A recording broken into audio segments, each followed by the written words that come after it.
Basi imempendeza Mungu nchini Yesu Kristo.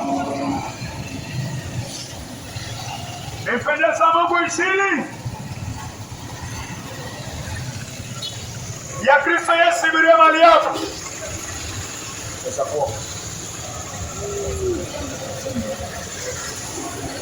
Mungu aliyesema mbingu na hata nchi. Mungu wa Abrahamu, Isaka na Yakobo. Nenda ukanene sana ninavyokupendeza Bwana. Na ni kwa jina la Yesu Kristo. Naomba tukiamini amina. Mungu hapendezwi na dhambi. Mungu haipendi dhambi.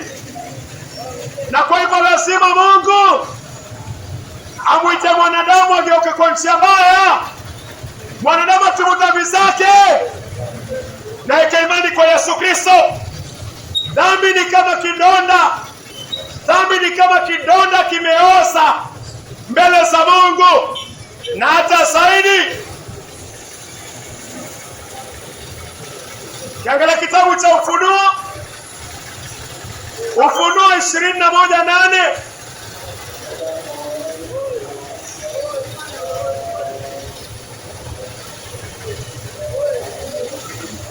Ufunuo 21:8.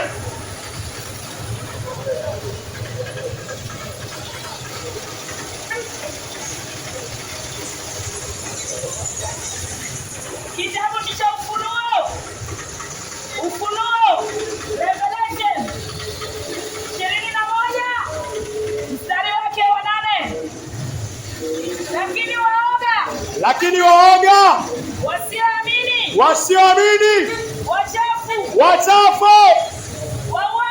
wauaji, wazinzi, wachawi, waabudu sanamu, watu ambao wanainamia sanamu Samaria,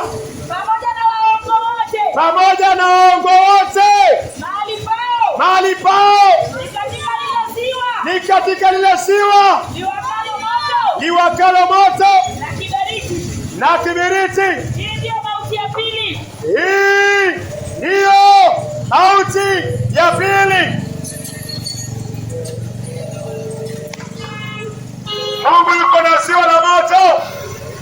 Mungu yuko na ziwa la moto. Kweka mtu ambaye anaishi maisha machafu. Mungu yuko na ziwa la moto. Kweka mtu ambaye anaishi maisha machafu. Mungu hapendezwi na dhambi, ndio maana ametoa hukumu. Mungu ameweka ziwa la moto. Hivi majuzi kuna mtoto wa miaka 11 amebakwa, ameuawa. Nini imechangia hivyo? Watu ambao wanaishi maisha machafu, watu ambao wanalewa, watu ambao wanakula mogoka, watu ambao wanakula pombe, watu ambao wanavuta bangi. Akili yao haiko sawa. Akili yako haiko sawa. Hauna mwanamke ndani ya nyumba, unakula mogoka, unaangalia pornografia, unapiga masturbation. Ukiona mtoto wa shule, kitu ambacho kinagonga kwa akili yako ni kumnajisi. Nani amemnajisi? Ni mwanadamu, mwanaume kama wewe. Unatumia mogoka, unatumia miraa, unatumia pombe, unatumia chang'aa. Hauna mwanamke ndani ya nyumba, uko na mtoto wa shule, utafanya nini? Shetani atakutuma umnajisi. Shetani atakutuma mnajisi. Wamama, chungeni watoto wenu. Wamama ambao mko na upuuzaji, unatoka unaenda kazini, unamwacha mtoto yuko ndani ya nyumba. Na ndani ya nyumba kuna watu ambao akili sawa ziko sawa. Mwanaume ambaye ni Yesu Kristo, mogoka uko ndani. Wekeni watoto wenu karibu. Wekeni watoto wa kike karibu. Mwanaume ambaye analewa si mwanaume. Huyo ni mnyama, huyo ni nyoka. Mwanaume ambaye anakula mogoka, anachanganya na bangi, huyo ni nyoka. Huyo si mwanaume. Mtu yote ambaye ana Yesu Kristo ni nyoka. Mtu yote ambaye ana Yesu Kristo ni nyoka na ni muuaji. Nafasi haijapatikana, lakini atabaka na taua. Mungu anataka toba. Mwanaume, nenda ukaoe. Umefika umri wa kuoa, nenda ukaoe. Mungu yuko na sio la moto. Mungu haipendi dhambi. Mungu akiona maovu atayakemea, kwa sababu yuko na sio la moto na ataweka watu wachafu huko. Wewe ambaye hujaoa unalala na wanawake, Mungu anakuambia atakuweka kwa sio la moto. Nenda uoe haraka, nenda uoe haraka iwezekanavyo. Wewe umeoa na unajichanganya kwa miadarati, wewe umekosa akili hauna. Naamini yule ambaye amebaka mtoto huyo lazima alikuwa kwa uraibu, Mungu anataka ugeuke kwa njia mbaya. Geuka kwa njia mbaya. Hakuna shortcut. Mungu apendezwi na uovu. Mungu apendezwi na uovu. Mungu anakuambia geuka. Mungu yuko na siwa la moto. Mtu yote ambaye yuko na chuki ndani yake, mtu yote ambaye yuko na chuki ndani ya moyo wake ni muuaji. Mtu yote mwenye chuki ndani yake ni muuaji. Mungu anasema atamweka kwa siwa la moto.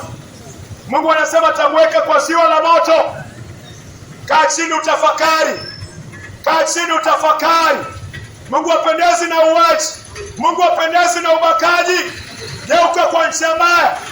Nenda ukaoe na utoseke na mke wako. Ezekieli 18. Mungu hataki kukuweka kwa sio la moto.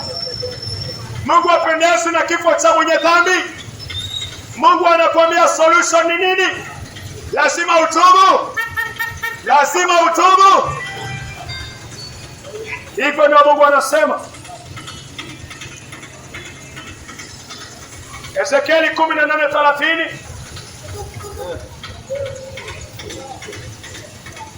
Kitabu cha Ezekieli 18 mstari wake wa 30.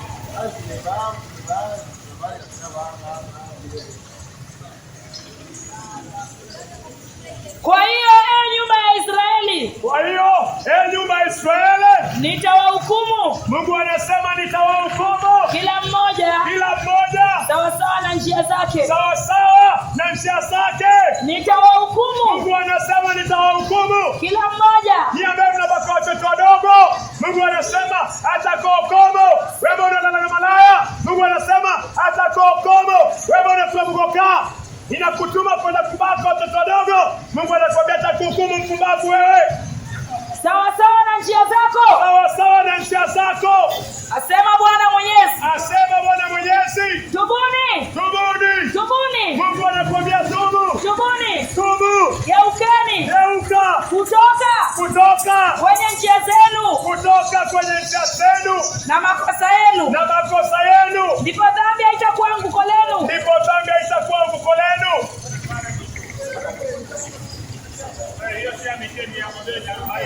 Mungu anakuambia utubu, la sivyo atakuhukumu. Mungu haipendi dhambi. Mungu hafurahi na dhambi. Mungu anakuonya na kuambia kuna sio la moto, tubu. Baada ya kugeuka kwa uovu ni kuweka imani kwa damu ya Yesu Kristo. Yohana 3:16. Kitabu cha Yohana 3 mstari wake wa 16. Kwa maana jinsi Mungu aliupenda ulimwengu hata akamtoa mwanawe wa kipekee ili kila mtu atakayemwamini asipotee bali awe na uzima wa milele. Mungu alimtoa Yesu Kristo ili usipotee. Yesu alitolewa ili usipotee. Maisha gani unaishi wewe? Mungu anakwambia geuka kwa njia mbaya. Ikiri dhambi, itubu, waachane nayo. Mungu apendezwi na wabakaji.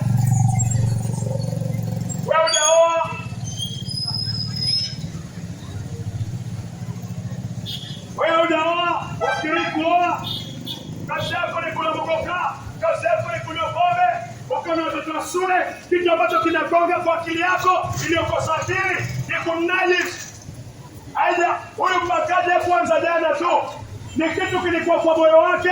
Maandiko yanasema kwa Yakobo, dhambi huwa ianzi pa, dhambi huwa inazaa inakuja kuzaa mauti. Wanaume wana Yesu Kristo, wanaume wana bibi, kazi yake ni ulevi na kuangalia pornografia. Huyo ni mbakaji. Mungu apendezwe na wabakaji.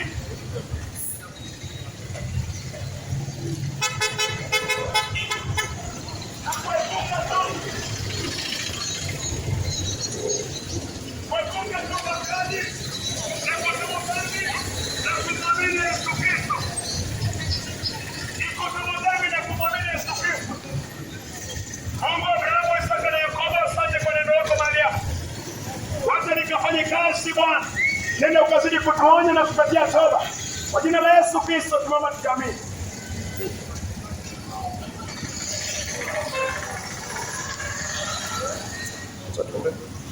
Amepewa